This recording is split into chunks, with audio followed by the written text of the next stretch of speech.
কলেজে মেয়েদের পড়াশোনা করার ব্যাপারে আপনার কাছে উপদেশ চাইছি।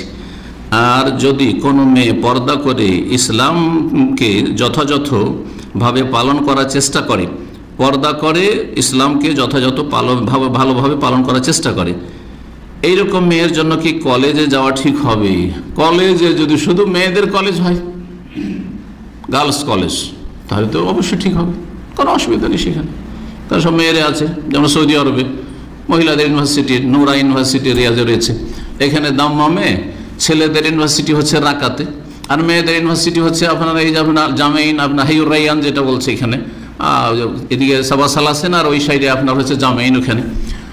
তো শুধু মেয়েরা, তো কোনো অসুবিধা নেই, পড়ায় যত পড়বেন, দিন দুনিয়ার যে কোনো পড়া, উপকারী পড়া পড়ে, বাস উপকারী পড়া জায়েজ পড়া হইলেই হইল। সেহের জাদু নয়, জ্যোতিষী বিদ্যা নয়, কোনো হারাম বিদ্যা নয়, সায়েন্স পড়েন, দুনিয়া পড়েন, দিন পড়েন, অসুবিধা নেই।